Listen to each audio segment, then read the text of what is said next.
ఆరాధించవచ్చునందరికీ మన ప్రభువును రక్షకుడైన యేసుక్రీస్తు నామమున వందనాలు తెలియజేస్తున్నాను. అమ్మయ్య నిలబడ్డాడైనా ఎంతసేపు ఎదుగుతాడని కాబట్టి 15 నిమిషాల్లో ముగిస్తాను, తర్వాత ప్రకటన చేస్తాను. అండి నిర్గమకాండం తీయనటువంటి వారు తీయాలి. 15వ అధ్యాయము. కూర్చోండి. నిర్గమకాండం 15వ అధ్యాయం, పేజీ నంబర్ 57. పాత నిబంధనలో 57వ పేజీలో ఉంటుంది. నిర్గమకాండం 15వ అధ్యాయం 22 నుంచి. మోషే ఎర్ర సముద్రం నుండి జనులను సాగుదేగా వారు షూరు అరణ్యంలోనికి వెళ్ళి దానిలో 3 దినములు నడిచిరి. అచ్చుట వారికి నీళ్లు దొరకలేదు. అంతలో వారు మారాకు చేరిరి. మారా నీళ్ళు చేదైనవి కనుక వారు ఆ నీళ్లు త్రాగలేకపోయింది. అందువలన దానికి మారా అని పేరు కలిగింది. ప్రజలు మేమేమీ త్రాగుదమని మోషే మీద సనగగా అతడు యెహోవాకు మొరపెట్టును. అతడు యెహోవా అతనికి ఒక చెట్టును చూపించెను. అది ఆ నీళ్ళలో వేసిన తర్వాత నీళ్లు మధురములాయును. నా వైపు చూడండి. అమ్మ పిల్లలు ప్లీజ్ జాయ్ కూర్చోడం ఇంకా సిట్ రైట్. మీ క్లాస్ వెళ్ళాలని ఉంటారా?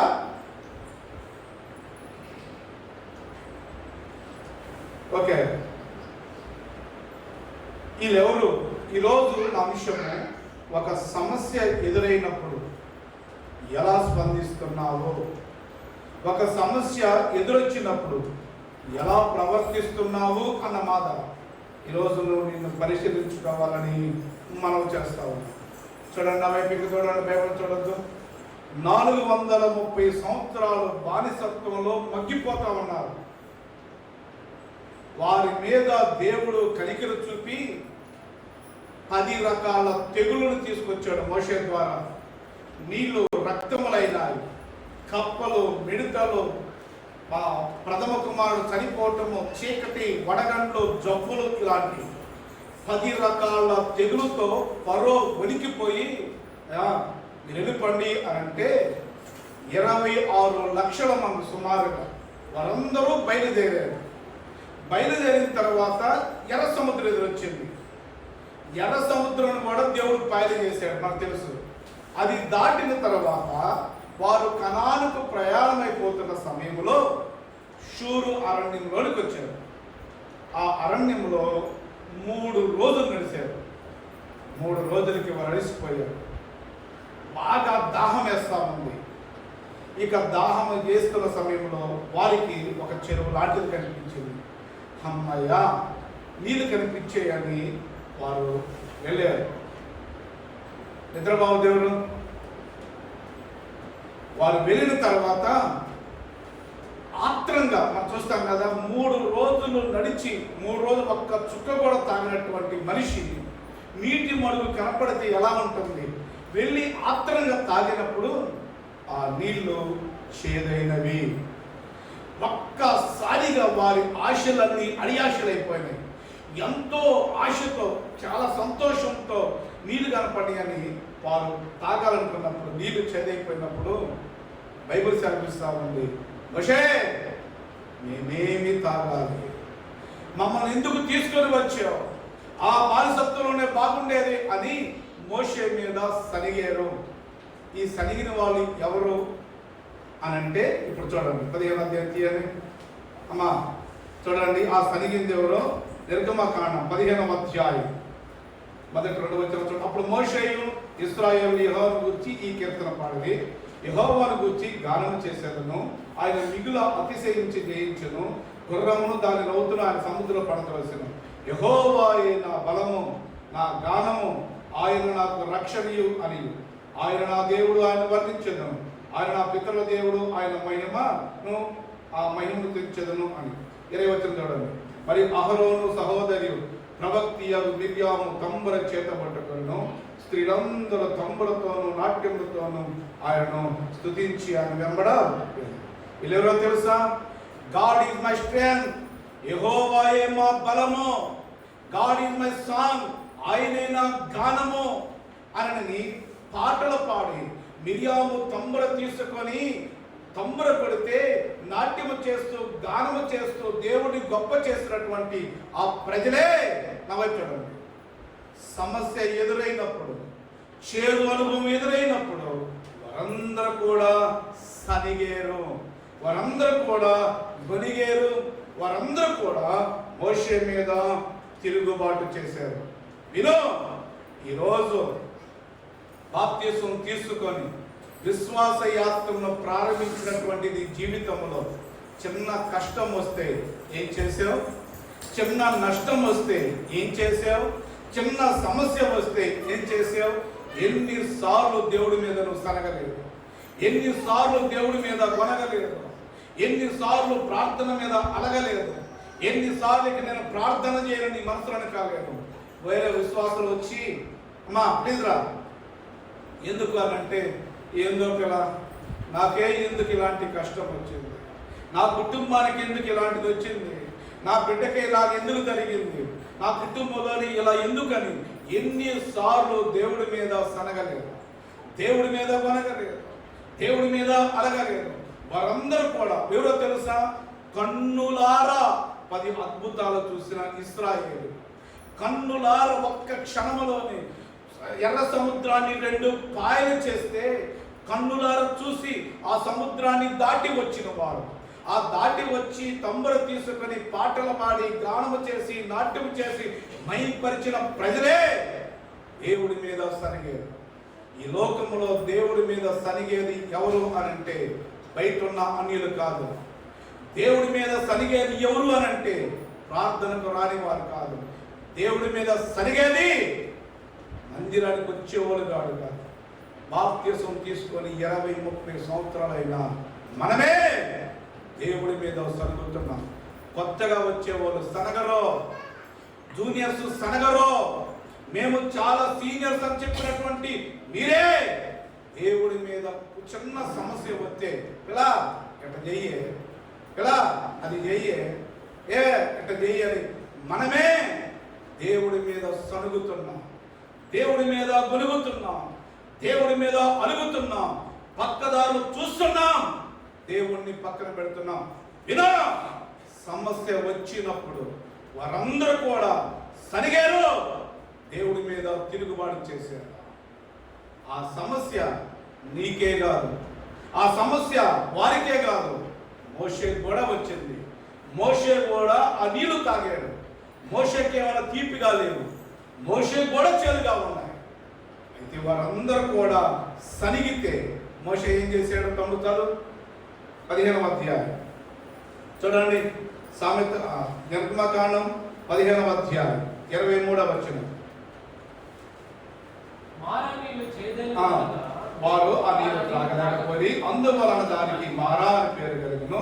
ప్రజలు మేమేమి త్రాగుదామని మోషే మీద సనగగా అతడు యెహోవాకు అమెట్టాడు. ప్రజలు తాగారు, మోషే తాగారు, ప్రజలేమో సనిగారు చేదుగా ఉండగాని. మోషే కూడా తాగాడు, మోషే కూడా చేదు అనుభవి, కానీ మోషే సనగలేదు, మోషే కొనగలేదు, మోషే తిరుగుబాటు చేయలేదు. వారందరూ తాగి చేదుగా ఉన్నప్పుడు సనిగితే మోషే కూడా తాగి చేదైనప్పుడు మోషే 2 చేతులు పైకెత్తి, ప్రభా 3 రోజులైంది నీళ్లు తాగి. ఆ అరణ్యంలో మేము ప్రయాణం చేసి చేసి అలసిపోయాం. మా చెమట అంతా కూడా బయటికి పోయి మా ఒళ్ళు ఎండగట్టిపోతుంది, మా నాలుక పెడసగట్టిపోతుంది, దాహము కానీ నీరు కానీ తాగకపోతే మరణిస్తావు. ఇలాంటి సమయంలో మేము ఏం చేయాలని మోషే 2 చేతులు పైకెత్తినప్పుడు, మోషే ఎదురుగా చెట్టు ఉంది, దాన్ని నరికి ఆ నీటిలో వెయ్యి అన్నాడు. మోషే వెళ్ళాడు, చెట్టు కొమ్ము నరికాడు, ఆ నీటిలో వేసాడు. ఇప్పుడు తాగండి అన్నాడు. బైబిల్ సెలవిస్తామంది ఆ నీరు మధురములాయను అన్నమాట. చేదైనటువంటి నీరు మధురము కావటానికి, సమస్య పరిష్కారాన్ని పొందటానికి సనిగితే పరిష్కారం రాదు, కొనిగితే పరిష్కారం రాదు, తిరుగుబాటు చేస్తే మార్గం కనపడదు.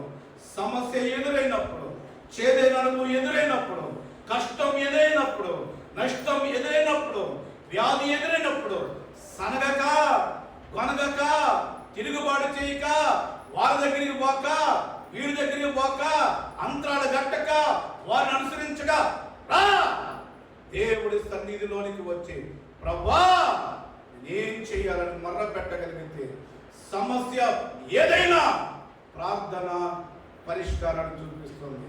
సమస్య ఎదురైంది, సనిగేరు, వారందరూ కూడా ఏమయ్యారు ఒక మాట చూసి ముగిద్దామా రండి. 1 కొరింథీయులకు రాసిన పత్రిక చూడన్నమాట. అది చూడాలంటే కొద్దిగా భయమే కలుగుతుంది, అయినా చూడండి. 1 కొరింథీయులకు రాసిన పత్రిక 10వ అధ్యాయం 10వ వచనం, నూతన నిబంధనలో 152వ పేజీలో 1 కొరింథీయులకు రాసిన పత్రిక 16వ అధ్యాయము 10వ వచనం. మీరు సనగకుడి, వారిలో కొందరు సనిగి సంహారకుల చేత నశించు. నా వైపు చూస్తున్నారా? 26 లక్షల మంది. అమ్మ నా వైపు చూడండి. ఒకరు కాదు, ఇద్దరు కాదు, 26 లక్షల మంది కనానుకు ప్రయాణమైతే చేరిన వారు ఇద్దరు, యెహోషువ, కాలేబు. 26 లక్షల మందిలో ఇద్దరు, మిగిలిన వారందరూ ఏమయ్యారంటే అరణ్యములో రాలిపోయారని బైబిల్ సెలవిస్తాను. అరణ్యంలో సంహారకుల చేత సంహరించబడ్డారు. వారు రాలిపోవటానికి కారణం వారు సనిగి.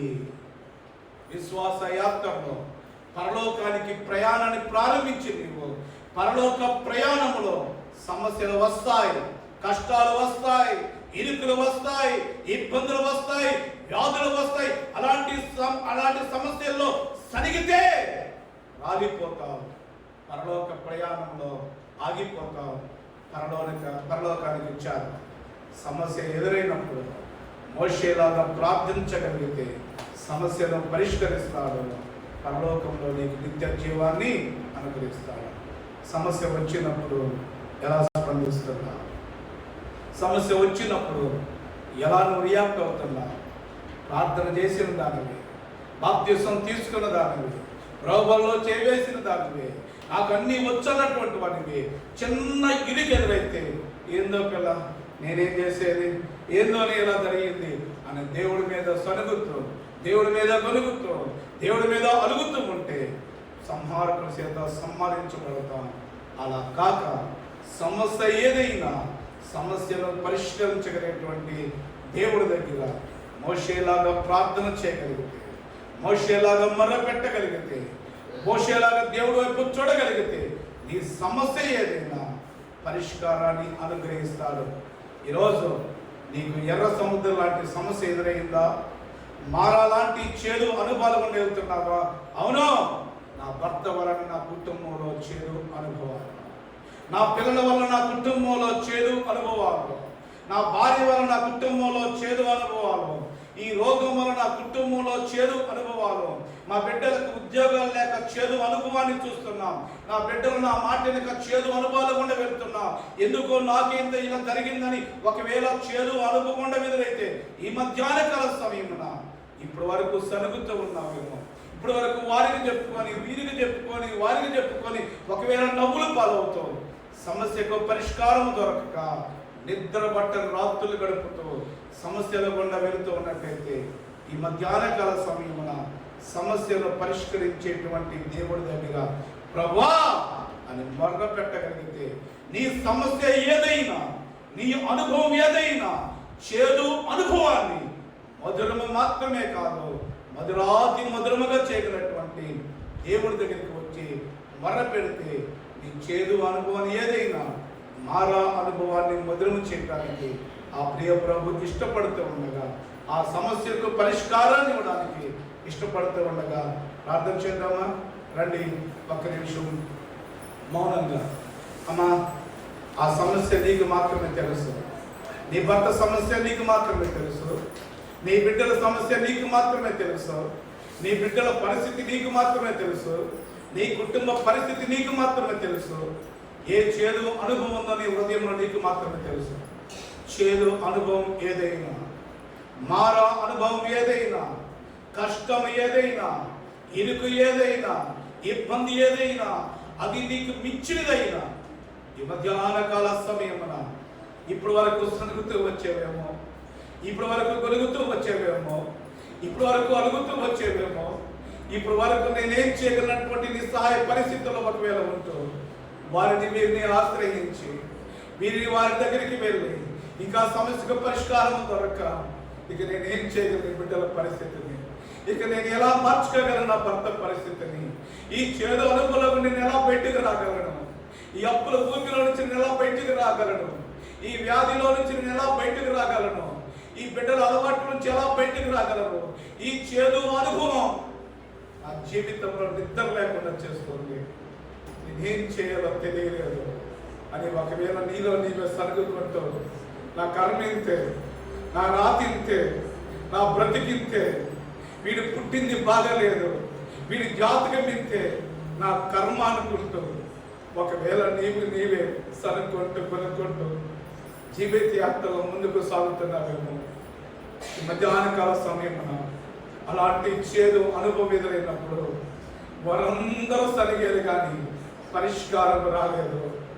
కానీ మనిషి రెండో చేతుల పైకెత్తి ప్రభా అని మర్ర పెట్టినప్పుడు అద్భుతమైన పరిష్కారం నిమిషాల్లోనే చేదు నీరో మధురమలాయన బైబిల్ గ్రంథం సెలవిస్తా ఉంది. మధ్యాహ్న కాల సమయంలో తల నుంచి ప్రభా ఈ అనుభవాన్ని నీ దగ్గర ఉంచుతున్నాను, నేను మర్ర పెడుతున్నాను. నా భర్త వల్ల చేదు అనుభవం నాకు ఎదురవుతా ఉంది, నా భార్య వల్ల చేదు అనుభవం నాకు ఎదురవుతా ఉంది, చేతికి అంది వచ్చిన బిడ్డల వల్ల చేదు అనుభవం ఎదురవుతా ఉంది, ఈ నిరుద్యోగం వల్ల చేదు అనుభవం ఎదురవుతా ఉంది, ఈ అనారోగ్యం వల్ల చేదు అనుభవం ఎదురవుతుంది. నేనేమీ చేయగలను ప్రభా, నేనేమీ చేయలేను. నీ దగ్గర మర్ర పెడుతున్నాను, నేను వేడుకుంటున్నాను, నీ శరణ కోరుతున్నాను.